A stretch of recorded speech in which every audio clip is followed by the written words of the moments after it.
নমস্কার, আমি সুস্মিতা। আজকে বানাবো কাঁচা আমের মিষ্টি আচার। এই আচারটা নানা মানুষ নানাভাবে বানিয়ে থাকেন। আজকে আমি যে আচারটা বানাচ্ছি এটা একদম ইনস্ট্যান্ট রেডি হয়ে যাবে। তার জন্য আমি 4টে কাঁচা আম নিয়েছি। আমটাকে ধুয়ে পরিষ্কার করে এখন তার খোসাগুলোকে ছাড়িয়ে নিচ্ছি। আমি আচারটা চিনি দিয়ে বানাবো, চাইলে তোমরা গুড় দিয়েও এই আচারটা বানাতে পারো।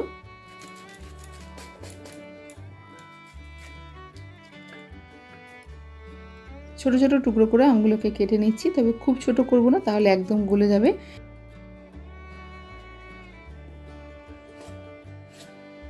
আমটা কাটা হয়ে গেছে, এখন মশলা তৈরি করার পালা। তার জন্য ফ্রাইং প্যানেতে 1 চামচ দিয়েছি গোটা জিরে, 1/2 চামচ এখানে মেথি দিয়েছি, মেথিটা বেশি হলে একটু তেতো লাগে। 2 চামচ দিয়ে দিচ্ছি মৌরি, তার সঙ্গে দিয়েছি সামান্য একটু গোলমরিচ, 2টো বড় এলাচ দিয়েছি, আর দেব ধনে, গোটা ধনে ব্যবহার করেছি। একটুখানি নাড়াচাড়া করে নেব। একদম লো ফ্লেমে সমস্ত মশলাগুলোকে 1 মিনিটের মতো নাড়াচাড়া করে নিয়েছি। এখন ফ্রাইং প্যানটা বেশ গরম হয়ে গেছে। সব থেকে শেষে দিয়ে দিলাম সাদা সর্ষে। এই সর্ষে বেশিক্ষণ ভাজলে এর নিজস্ব যে ফ্লেভার সেটা কিন্তু নষ্ট হয়ে যায়, সেই জন্য সব থেকে শেষে এটাকে যোগ করেছি।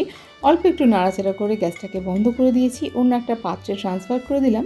এতে করে এর কুকিং প্রসেসটা স্টপ হয়ে যাবে।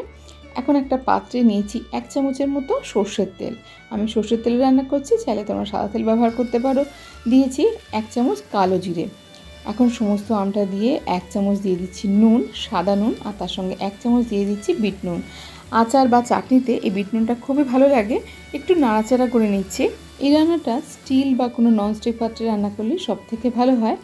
লোহা বা অ্যালুমিনিয়াম পাত্রে রান্না না করাই ভালো।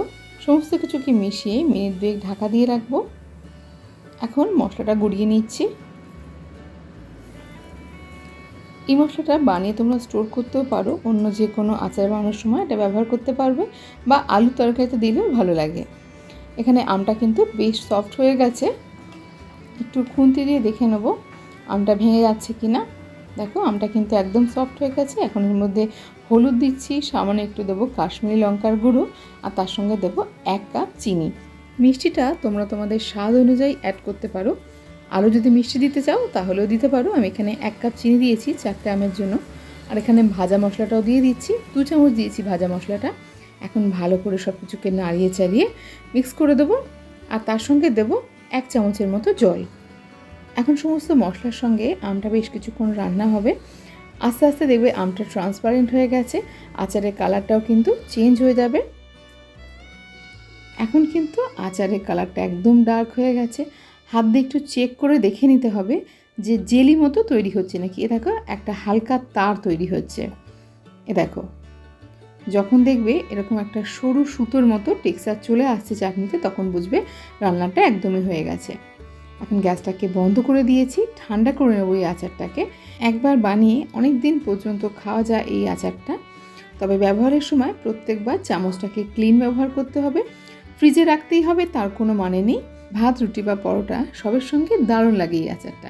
ভিডিওটা ভালো লাগলে অবশ্যই একটা লাইক করো, চ্যানেলকে সাবস্ক্রাইব করে পাশে থেকো।